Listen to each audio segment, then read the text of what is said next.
Hello दोस्तों, स्वागत है आपका हमारे यूट्यूब चैनल में। और उत्तराखंड लेक्चरर का यहाँ पर ज्योग्राफी का पेपर हम सॉल्व कर रहे हैं। पहले भी मैंने एक वीडियो डाली है जिसमें 50 क्वेश्चन सॉल्व किए हैं। जिसने भी वो वीडियो नहीं देखी, चैनल पर विजिट कर सकते हैं। और यहाँ पर आज भी हमने आगे के क्वेश्चन लिए हैं। तो दोस्तों, चैनल पर बने रहें और वीडियो को अंत तक देखें, जिससे कि आपको सारे जो क्वेश्चन हैं अच्छे से समझ आ जाएगा। शुरू करते हैं यहाँ पर आज का। यहाँ पर 49 या 49 नंबर का जो यहाँ पर क्वेश्चन है, देखते हैं इसे। तो यहाँ पर जो है 49 नंबर क्वेश्चन यहाँ पर पूछा गया है, निम्न नगरों में से कौन सा सबसे उत्तर में स्थित है। तो इनमें सबसे उत्तर में बताना है दोस्तों, इनमें से सबसे उत्तर में क्या है। तो यहाँ पर अगर बीजिंग की बात करें तो बीजिंग दोस्तों 39 डिग्री अक्षांश से शुरू होता है और ये लगभग 41 डिग्री अक्षांश तक। नई दिल्ली तो दोस्तों इसका अक्षांशीय विस्तार कम है।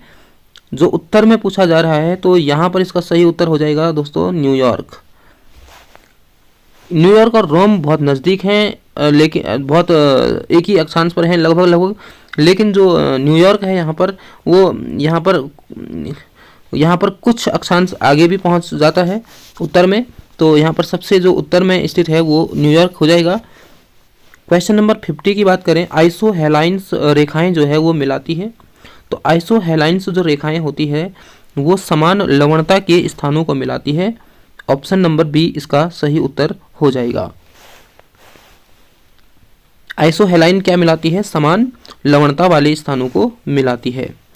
अगला है नंबर 51 क्वेश्चन है, महाद्वीपीय ढाल महासागरीय नितल के कितने क्षेत्रफल पर फैला हुआ है। तो दोस्तों, महासागरीय जो ढाल है वो महासागरीय नितल के कितने प्रतिशत क्षेत्र पर फैला हुआ है। तो इसका यहाँ पर सही उत्तर क्या हो जाएगा दोस्तों? महासागरीय जो ढाल है, अगर हम बात करें महासागरीय ढाल की, तो यहाँ पर 8.5 तो महाद्वीपीय मग्न तट हो जाएगा। 5.5 हो जाएगा महासागरीय ढाल। दोस्तों, सबसे ज़्यादा यहाँ पर जो होता है वो महासागरीय जो मैदान है, सबसे ज़्यादा प्रतिशत उन्हीं का पाया जाता है। इसके यहाँ पर जो ढाल है 5.5 को याद रख लेना। महाद्वीपीय मग्न तट आएगा तो 8.5% क्षेत्रफल पर है। तो इसका सही उत्तर हो जाएगा option number B. Question number 52 है, सर्वाधिक महासागरीय लवणता पाई जाती है। तो सबसे ज़्यादा महासागरीय जो लवणता है वो कहाँ पर पाई जाती है? कर्क और मकर रेखाओं पर पाई जाती है। ऑप्शन नंबर बी इसका सही उत्तर हो जाएगा। बढ़ते हैं अगले प्रश्न पर। अगला प्रश्न है 53 नंबर क्वेश्चन, सारगैसो सागर किस महासागर का भाग है। तो सारगैसो सागर जो है दोस्तों अटलांटिक महासागर का एक भाग है। ये यहाँ पर सारगैसो घास की अधिकता है किसी क्षेत्र में, शांत जल वाला क्षेत्र है। क्योंकि जो समुद्री जो तरंगें होती है वो उनके कारण ये बीच वाला स्थान शांत क्षेत्र कहलाता है, रह जाता है। तो जिसने भी समुद्री जलधाराएं देखी होगी, गल्फ स्ट्रीम, लैब्राडोर और उत्तरी विषुवत-रेखीय धारा, तो इनका जिन्होंने भी पढ़ा होगा तो ये राउंड करते हैं धाराएं और बीच वाला जो शांत जल वाला क्षेत्र हो जाता है उसी को सारगैसो सागर कहते हैं। ऑप्शन नंबर बी अटलांटिक महासागर इसका सही उत्तर होने वाला है। क्वेश्चन नंबर 54, महान अवरोधी भित्ति निम्न में से कहाँ फैली है। महान अवरोधी भित्ति जो है वो ग्रेट बैरियर रीफ ऑस्ट्रेलिया के पूर्वी भाग में स्थित है। एक प्रवाल भित्ति है जो कहाँ पर है? ऑस्ट्रेलिया के पूर्वी भाग में है। क्वेश्चन नंबर 55 है, ओब नदी निम्न में से किस समुद्र में अपना जल गिराती है। तो दोस्तों, ओब नदी जो है वो रूस में बहती है और ये रूस की सबसे लंबी नदी है। और यहाँ पर जो है ये अपना जल जो है आर्कटिक महासागर में गिराती है। ऑप्शन नंबर सी इसका सही उत्तर हो जाएगा। बढ़ते हैं अगले प्रश्न पर।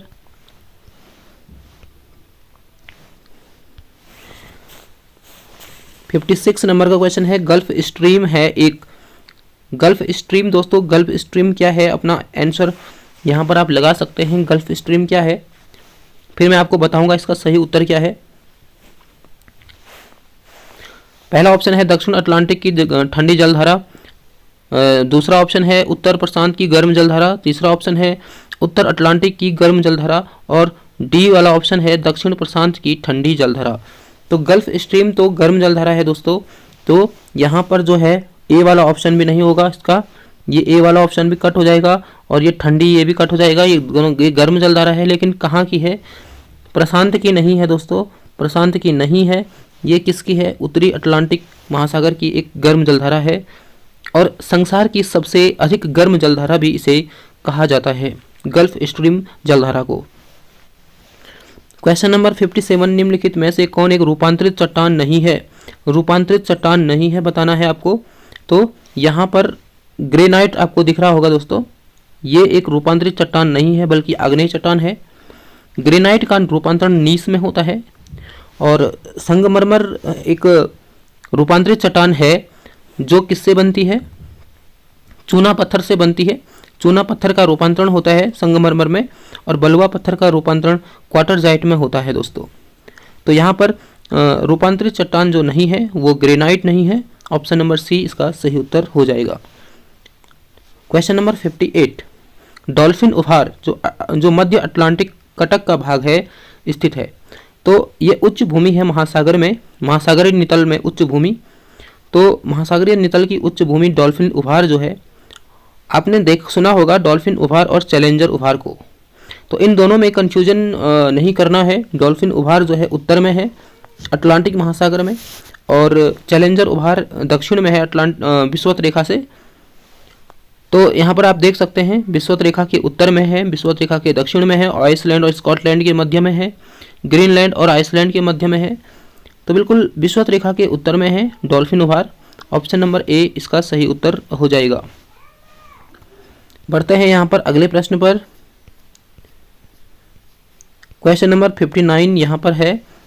तो क्वेश्चन नंबर 59 है, निम्नलिखित में से कौन सा एक युग्म सुमेलित नहीं है, नगर और नदी है।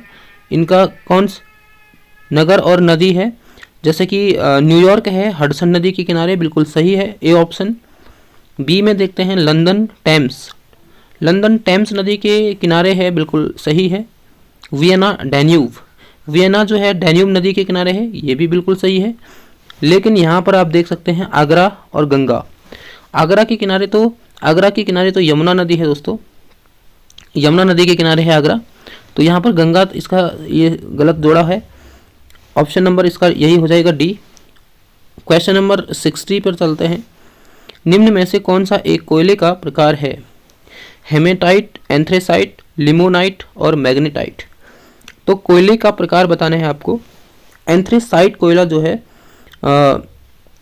एक कोयले का प्रकार है। यहाँ पर दोस्तों एंथ्रेसाइट कोयले का प्रकार है, 4 प्रकार के कोयले होते हैं और 4 प्रकार के ही लोहे भी होते हैं।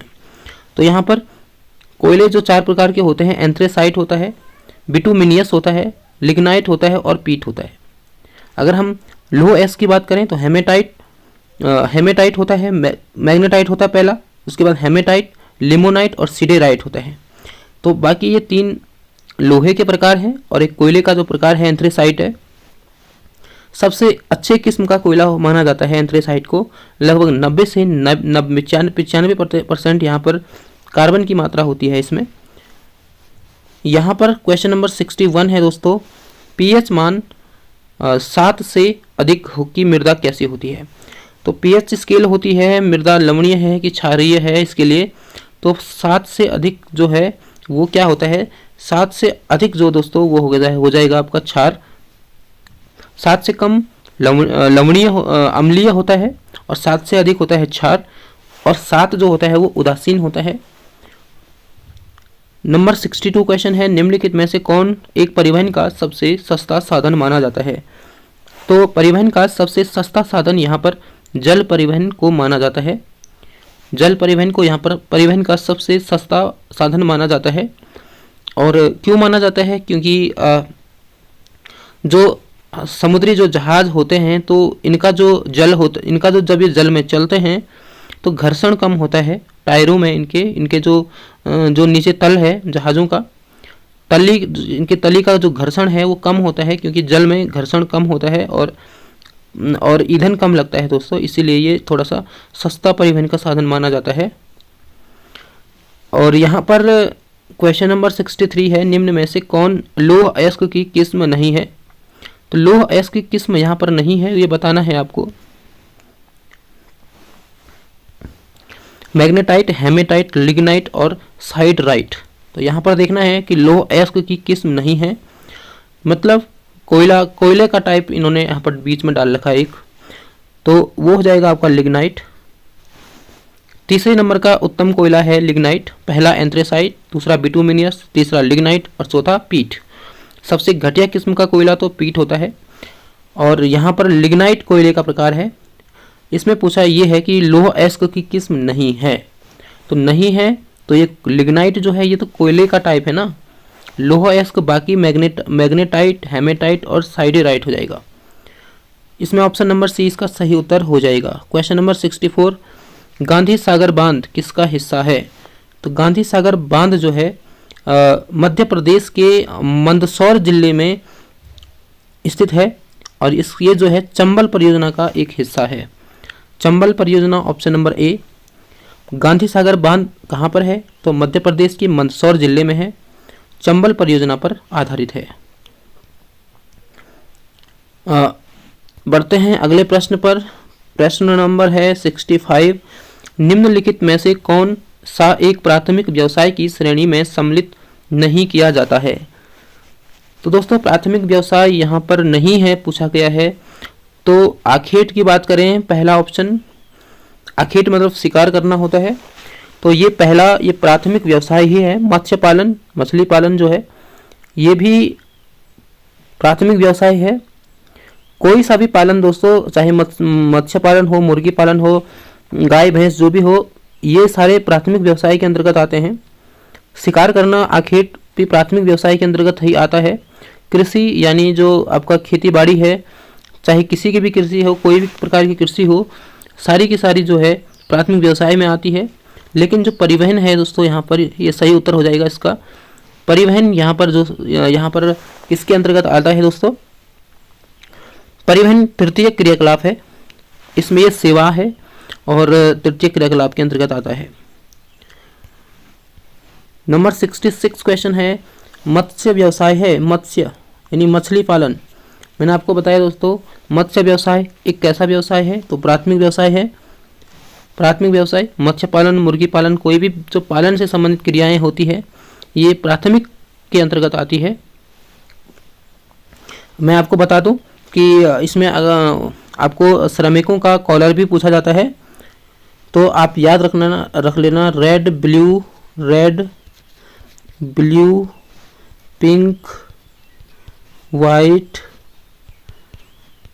गोल्ड, इसे आप याद करना। और इसे याद करने का ट्रिक क्या है दोस्तों कि फटाफट इसके बोलते रहना, red blue pink white gold, red blue pink white gold. इस तरीके से प्राथमिक का कॉलर होता है रेड, द्वितीय श्रमिकों का जो कॉलर होता है वो ब्लू होता है, तृतीयक कॉलर श्रमिक जो होता है पिंक होता है और चतुर्थ कॉलर श्रमिक वाइट होते हैं और पंचम कॉलर जो श्रमिक होते हैं वो स्वर्ण कॉलर कहे जाते हैं।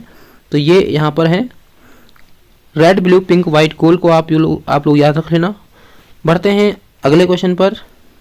तो अगला क्वेश्चन यहाँ पर है 67 नंबर, सबसे उत्तम प्रकार का कोयला होता है। फिर से कोयला और लोहा पर ही क्वेश्चन बहुत ज़्यादा बना रखा है इन्होंने। सबसे उत्तम प्रकार का कोयला यहाँ पर जो है दोस्तों वो हो जाएगा आपका एंथ्रेसाइट। मैंने आपको बताया था 90 से 95% यहाँ पर कार्बन की मात्रा होती है और ताप की अधिक प्राप्ति होती है। जैसे कार्बन की मात्रा ज़्यादा है तो तापमान ज़्यादा प्राप्त होता है इससे, और साथ ही साथ प्रदूषण भी उतना कम होता है एंथ्रेसाइट कोयला। अगर सबसे घटिया कोयला आएगा तो पीट है, और सबसे ज़्यादा संसार में यूज़ होने वाला जो कोयला है, ज़्यादातर जो यूज़ होता है लोहे की फैक्ट्रियों में, भट्टियों में जो पिघलाने के लिए यूज़ होता है वो बिटुमिनियस कोयला ही होता है। अगला क्वेश्चन है दोस्तों यहाँ पर, स्वेज नहर जोड़ती है। तो स्वेज नहर किन सागरों को जोड़ती है? तो बहुत अच्छा और इजी क्वेश्चन है, यहाँ पर पूछा गया है।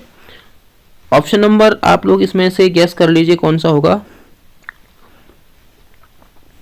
भूमध्य सागर और लाल सागर, ऑप्शन नंबर बी इसका सही उत्तर हो जाएगा। भूमध्य सागर और लाल सागर को मिलाने वाली जो नहर है वो स्वेज नहर है। इसका निर्माण 1869 में किया गया था। 1869 में ये बनी ये नहर, और ये जो है मिस्र के अधिकार में थी। स्वेज नहर भूमध्य सागर और लाल सागर को जोड़ती है। तो संसार की सबसे व्यस्ततम नहर भी है, इसे कहा जाता है। बढ़ते हैं अगले प्रश्न पर। तो अगला प्रश्न यहाँ पर है 69 नंबर क्वेश्चन। निम्नलिखित में से एक लौह अयस्क का प्रकार नहीं है। देखो फिर से लौह अयस्क, तो लौह अयस्क का प्रकार नहीं है तो मैग्नेटाइट तो लोहे का प्रकार है, हेमेटाइट लोहे का प्रकार है, और साइडेराइट लोहे का प्रकार है। लेकिन लिग्नाइट जो है दोस्तों कोयले का प्रकार है। मैंने आपको बताया था तीसरे नंबर का उत्तम कोयला लिग्नाइट जो है कोयले का प्रकार है। तो इसका ऑप्शन नंबर सी करेक्ट हो जाएगा। क्वेश्चन नंबर 70, लोहा एवं इस्पात उद्योग है। ये लोहा और इस्पात उद्योग, तो दोस्तों कोई भी उद्योग हो तो इसे मान के चलो कि कोई भी उद्योग अगर आ गया या विनिर्माण लिख के आ गया तो वो द्वितीय क्रियाकलाप हो जाएगा। आपका कौन सा हो जाएगा दोस्तों? द्वितीय क्रियाकलाप हो जाएगा। तो ऑप्शन नंबर बी इसका सही उत्तर हो जाएगा। और लौह इस्पात उद्योग एक आधारभूत उद्योग होता है। आधारभूत उद्योग किसे कहते हैं दोस्तों? तो एक ऐसा उद्योग होता है जो अन्य उद्योगों को कच्चा माल देता है। आपने देखा होगा कि सभी उद्योगों में लोहे के समान उपयोग किए जाते हैं। मशीनें चाहे वहाँ देख लो लोहे की बनी हुई, या अन्य उपकरण वहाँ पर लोहे के बने हो सकते हैं किसी भी उद्योग में। तो ये सारे किसके कच्चे माल हैं? तो ये लोहा और इस्पात उद्योग के द्वारा ही इनको दिया जाता है। तो ये सारे समस्त उद्योगों को ही अपना माल देता है। कौन? लोहा और इस्पात उद्योग। बढ़ते हैं अगले प्रश्न पर। तो अगला प्रश्न है यहाँ पर, ये इंग्लिश में है। अगला प्रश्न है यहाँ पर देख सकते हैं 71 नंबर क्वेश्चन की बात करते हैं। नंबर 71, डाउन्स शीतोष्ण कटिबंधीय घास के मैदान। तो डाउन्स शीतोष्ण कटिबंधीय घास के मैदान जो है वो यहाँ पर कहाँ मिलेंगे दोस्तों? तो ऑस्ट्रेलिया में मिलेंगे। कहाँ पर मिलेंगे? ऑस्ट्रेलिया में मिलेंगे। ऑप्शन नंबर बी इसका सही उत्तर हो जाएगा। अगर मैं आपको बताऊं कि दक्षिण अफ्रीका में कौन से शीतोष्ण कटिबंधीय घास के मैदान हैं, तो दक्षिण अफ्रीका में जो है वेल्ड करके हैं दक्षिण अफ्रीका में घास के मैदान। अर्जेंटीना में अगर पूछा जाएगा शीतोष्ण कटिबंधीय घास के मैदान तो यहाँ पर पंपास है। कनाडा में यहाँ से उत्तरी अमेरिका में है वैसे, तो उत्तरी अमेरिका में अगर पूछा जाएगा तो प्रियरी घास के मैदान शीतोष्ण कटिबंधीय घास के मैदान है। और न्यूजीलैंड में पूछा जाएगा तो कैंटरबरी घास के मैदान यहाँ पर पाए जाते हैं न्यूजीलैंड में। डाउन्स कहाँ पाए जाएंगे? ऑस्ट्रेलिया में पाए जाएंगे। ऑप्शन नंबर इसका बी हो जाएगा। बढ़ते हैं अगले प्रश्न पर। 72 नंबर क्वेश्चन है, डी विटलिसी ने विश्व को कितने कृषि प्रदेशों में वर्गीकृत किया है? डी विटलिसी ने विश्व को जो है 13 कृषि प्रदेशों में विभाजित किया है दोस्तों। इसका सही उत्तर ऑप्शन नंबर सी हो जाएगा।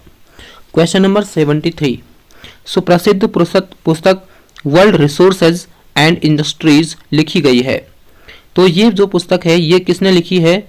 World resources and industries. तो फेमस पुस्तक है, E.W. जिमरमैन ने लिखी है। E.W. Zimmerman. Question number next है, आप देख सकते हैं शिकागो शहर बसा हुआ है। शिकागो शहर कहां पर बसा हुआ है दोस्तों? इनमें से बताओ। मिशिगन झील के तट पर है कि एरी झील के तट पर है, ह्यूरन झील के तट पर है, या सुपीरियर झील के तट पर है? तो ये सारी जो झीलें हैं अमेरिका में विशाल झीलों के प्रदेश के अंतर्गत आती है। और जो शिकागो जो शहर है वो मिशिगन झील के दक्षिण पश्चिमी तट पर बसा हुआ है। मिशिगन झील कुछ इस तरीके से है, लंबे आकार में। और आप यहाँ पर देख लेना, यहाँ पर आपका शिकागो शहर है। ये शिकागो शहर की लोकेशन है और ये मिशिगन झील है, लंबी आकार में मिशिगन झील है। तो इस तरीके से वहाँ पर जो है इस तरीके से शिकागो शहर बसा हुआ है। बढ़ते हैं दोस्तों अगले प्रश्न पर। तो 75 क्वेश्चन है, ब्राज़ील के कॉफ़ी बागान कहलाते हैं। तो ब्राज़ील में जो कॉफ़ी के जो बागान हैं उनको फैजेंडा कहते हैं। क्या कहते हैं उनको? फैजेंडा कहते हैं। तो ऑप्शन नंबर बी इसका सही उत्तर हो जाएगा। बढ़ते हैं अगले प्रश्न पर। क्वेश्चन नंबर 76 है, निम्नलिखित में से किस एक देश में कृषि को लदांग कहा जाता है? तो कृषि को लदांग कहा जाता है दोस्तों कहाँ पर? तो ये कहा जाता है इंडोनेशिया और मलेशिया में इनको लदांग कहा जाता है। इंडोनेशिया मलेशिया में कौन सी कृषि है? अगर कोई कृषि का नाम मालूम है क्या किसी को? खाली कृषि लिखा हुआ है, कृषि तो अलग अलग प्रकार की होती है ना, तो ये कौन सी कृषि की बात कर रहे हैं? तो स्थानांतरित कृषि को कहा जाता है दोस्तों। यहाँ पर इंडोनेशिया मलेशिया में इसको लदांग कहा जाता है। श्रीलंका की बात करें तो श्रीलंका में इस कृषि को यहाँ पर चैना कहते हैं। भारत में झूमिंग कृषि के नाम से जाना जाता है स्थानांतरित कृषि को। ठीक है दोस्तों यहाँ पर। और आपका अगर पूछा जाए ब्राज़ील में इस कृषि को क्या कहते हैं, तो ब्राज़ील में इसको रोका कहते हैं, रोका। और अगर मैक्सिको उत्तरी अमेरिका की बात करें तो वहाँ पर इसको मिल्पा कहा जाता है। म्यांमार में भी इसका नाम है लेकिन अभी याद नहीं आ रहा दोस्तों। म्यांमार में इसको ठीक है, याद आएगा मैं बताऊंगा आपको। बढ़ते हैं अगले प्रश्न पर। क्वेश्चन नंबर 77 है, खुलना बंदरगाह जो है किस देश में स्थित है? खुलना बंदरगाह जो है दोस्तों वो आपका बांग्लादेश में स्थित है, बांग्लादेश। ऑप्शन नंबर सी इसका सही उत्तर हो जाएगा। क्वेश्चन नंबर 78, बवेरिया औद्योगिक क्षेत्र। बवेरिया औद्योगिक क्षेत्र जो है कहाँ पर स्थित है? जर्मनी में है। ऑप्शन नंबर बी इसका सही उत्तर हो जाएगा। क्वेश्चन नंबर 79, अमेरिका का कौन सा राज्य बसंतकालीन गेहूं उगाता है? तो बसंत में गेहूं उगाता है कौन सा? तो उत्तरी डकोटा है। ये बसंत के सीजन में यानी कौन सा सीजन हो गया आपका? अप्रैल मई, इसमें आपका ये क्या उगाता है? गेहूं उगाता है उत्तरी डकोटा। बाकी ये सभी जो हैं शीतकालीन गेहूं उगाते हैं, जैसे कि सारे जगहों पर होता है कि शीतकाल में ही ज़्यादातर गेहूं उगाया जाता है। क्वेश्चन नंबर नेक्स्ट है, यहाँ पर 80 नंबर का क्वेश्चन है, निम्नलिखित में से किसने अपने सिद्धांत में आइसोडोपेन का प्रयोग किया? तो परिवहन लागतों के लिए आइसोडोपेन का यहाँ पर यूज़ यहाँ पर किया है। किसने किया है? यहाँ पर उद्योग अवस्थिति सिद्धांत दिया था। तो ये दिया था वेबर ने, अल्फ्रेड वेबर। इसने आइसोडोपेन का प्रयोग किया था और मतलब ये परिवहन लागत रेखा है आइसोडोपेन। और नंबर 81 क्वेश्चन है, निम्नलिखित में से कौन सा समूह ऊर्जा का गैर परंपरागत स्रोत है? तो आप लोग क्वेश्चन को जरा देख लें और गैर परंपरागत स्रोत आप अपना उत्तर गैस कर सकते हैं। यहाँ पर मुझे इसका ऑप्शन नंबर डी लग रहा है, सौर ऊर्जा, पवन ऊर्जा, भूतापीय ऊर्जा। तो यही जो इसका है क्या है? गैर परंपरागत ऊर्जा के स्रोत के अंतर्गत आते हैं। बढ़ते हैं अगले प्रश्न पर।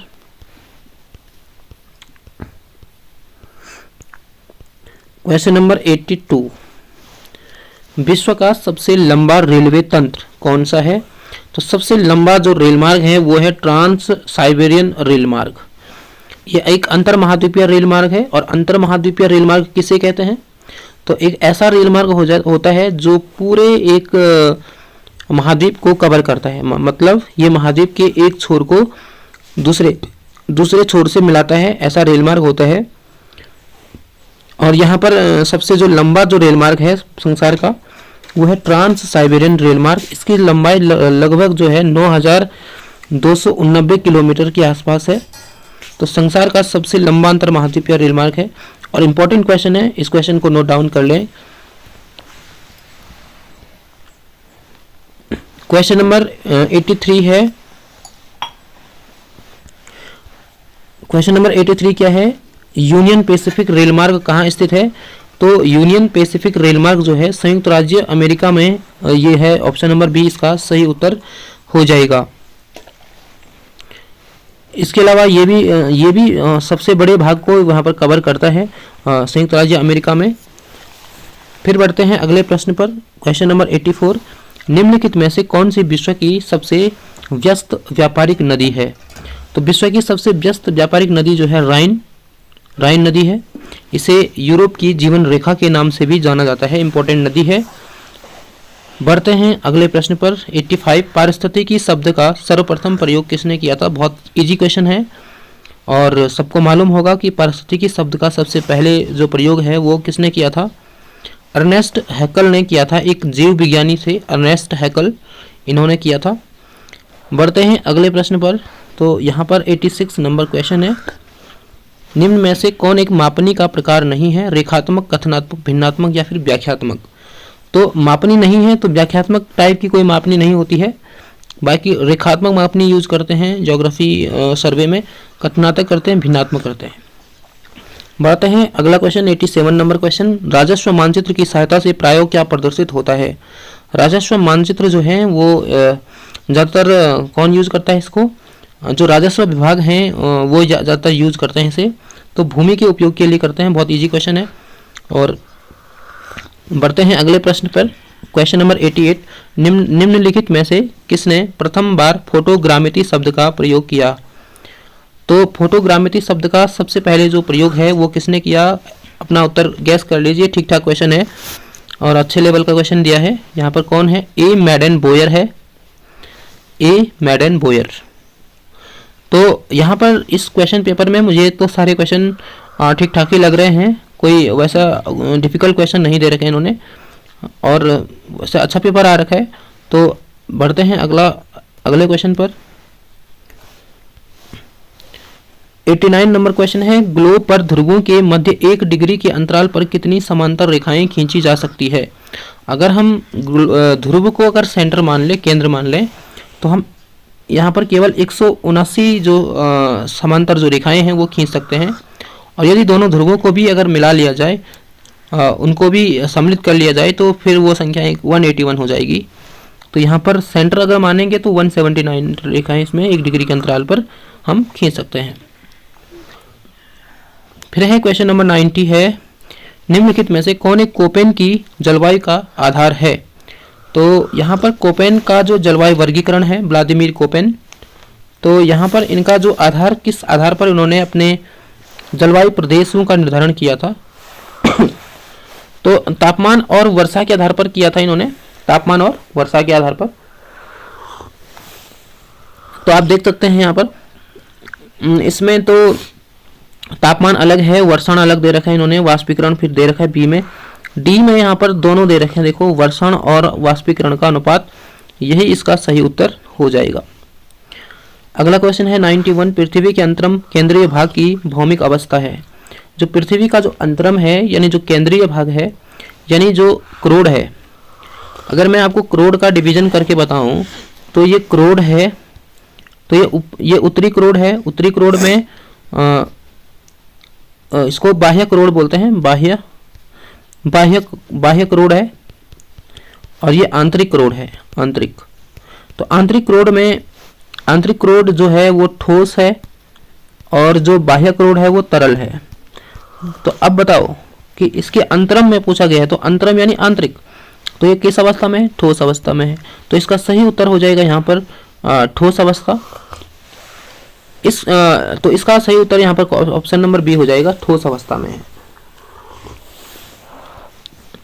बढ़ते हैं अगले प्रश्न पर। क्वेश्चन नंबर 92 है। पृथ्वी की निफे परत में किन तत्वों की प्रधानता है? निफे अगर मैं ऐसे लिखूंगा, निफे NIFE, तो अगर नी से निकिल हो गया, Fe से फेरस हो गया, तो निकिल और फेरस, फेरस मतलब लोहा होता है, तो निकिल और फेरस यानी निकिल और लोहे की प्रधानता होती है। ऑप्शन नंबर इसका हो जाएगा डी। निफे में कौन से तत्व होते हैं? तो निकिल और लोहा होते हैं। तो आप ऐसे भी गेस कर सकते हैं कि जो पृथ्वी का जो आंतरिक भाग है वहां पर भारी घनत्व वाले पदार्थ मिलते हैं, तो निकिल और लोहा इसका सही उत्तर हो जाएगा। बढ़ते हैं अगले प्रश्न पर। तो 93 नंबर क्वेश्चन यहाँ पर है। निम्नतम यानी आधार तल अपर्दन की अवधारणा प्रस्तुत की गई। तो आधार तल अपर्दन की अवधारणा किसने प्रस्तुत की? तो कौन है? मेलोड द्वारा, पेंग, डेविस, पावेल। तो कौन है? पावेल ने किया था। आधार तल की जो संकल्पना किसने दी? पावेल ने दी।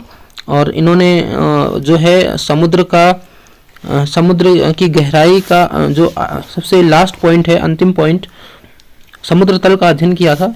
समुद्र तल की संकल्पना है ये पावेल के द्वारा दी गई। क्वेश्चन नंबर 94 है, ड्रमलिन का निर्माण होता है। तो ड्रमलिन जो है यहाँ पर वायु अपर्दन नहीं होगा, इसका लहर नहीं होगा, हिमनद निक्षेपण, इसका सी ऑप्शन सही हो जाएगा। हिमनद निक्षेपण के द्वारा इसका निर्माण होता है ड्रमलिन। अंडे की आकार की स्थलाकृति होती है। बढ़ते हैं अगले प्रश्न पर। प्रश्न नंबर 95 है, निम्नलिखित में से कौन सा एक हिमानीकृत स्थलाकृति नहीं है? तो हिमानी से जो नहीं बनता है, ग्लेशियरों से नहीं बनता है, तो ऐसी स्थलाकृति कौन सी है? ऑप्शन नंबर सी इसका सही उत्तर हो जाएगा लैपीज। ये जो है वायु अपर्दन से बनता है। बाकी ये हॉर्न, धूलिकूप और हमक जो है तीनों हिमानीकृत स्थलाकृति है।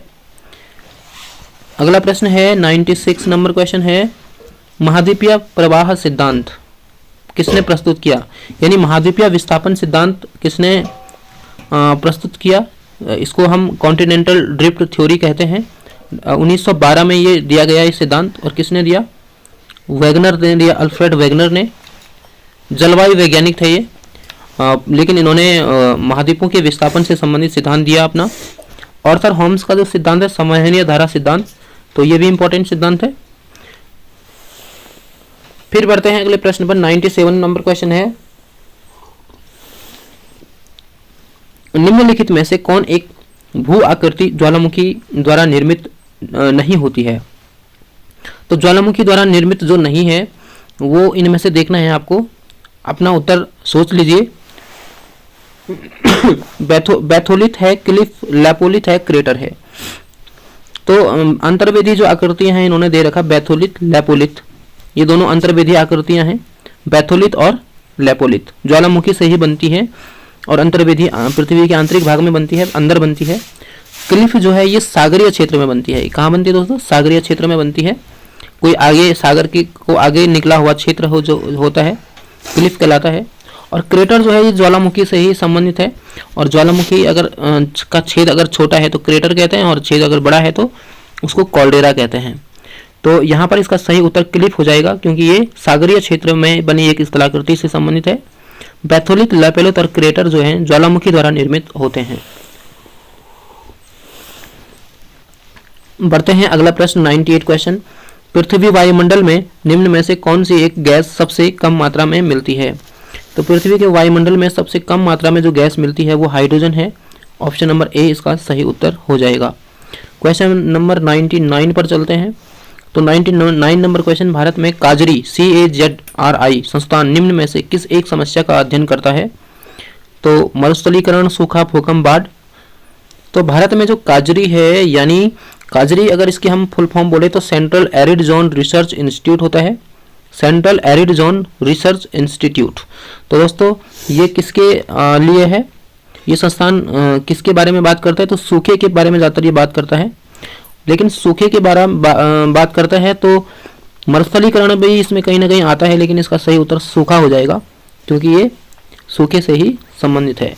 बढ़ते हैं अगले प्रश्न पर। तो 100वां क्वेश्चन है, वायुमंडल में निम्न स्तरों को आरोही क्रम में व्यवस्थित कीजिए। तो सबसे पहले वायुमंडल की कौन सी लेयर आ जाएगी? क्षोभ मंडल आ जाएगा, फिर समताप, फिर ओजोन, फिर मध्य। तो ऑप्शन नंबर ए इसका सही उत्तर हो जाएगा। क्षोभ मंडल, समताप मंडल, ओजोन मंडल एंड मध्य मंडल। बढ़ते हैं अगले प्रश्न पर। तो अगला प्रश्न है, एल नीनो है। एल नीनो क्या है? गर्म हवा है, ठंडी हवा है, गर्म जलधारा है, ठंडी जलधारा है। तो ये एल नीनो स्पेनिश शब्द है जिसका अर्थ होता है छोटा शिशु। तो ये एक गर्म जलधारा है। पेरू के तट पर जो गर्म जल एकत्रित हो जाता है, जिससे कि वहाँ का तापमान लगभग 10 डिग्री सेल्सियस बढ़ जाता है, 10 डिग्री सेल्सियस। तो ये वहाँ पर बहुत विपरीत प्रभाव डालता है ये एल नीनो। तो ये हो जाएगा यहाँ पर इसका option number C correct. Question number 102 है, पृथ्वी की उत्पत्ति संबंधी निहारिका सिद्धांत जो है किसने दिया? एक तारक संकल्पनाओं में से एक है निहारिका सिद्धांत। लाप्लास के द्वारा 1797 में दिया गया। फ्रांस के वैज्ञानिक थे लाप्लास। इन्होंने एक गणितज्ञ थे। इन्होंने अपना जो सिद्धांत है वो कब दिया? 1797 में और निहारिका परिकल्पना के नाम से जाना जाता है। कांट की गलतियों को इन्होंने सही किया था। बढ़ते हैं दोस्तों अगले क्वेश्चन पर 103।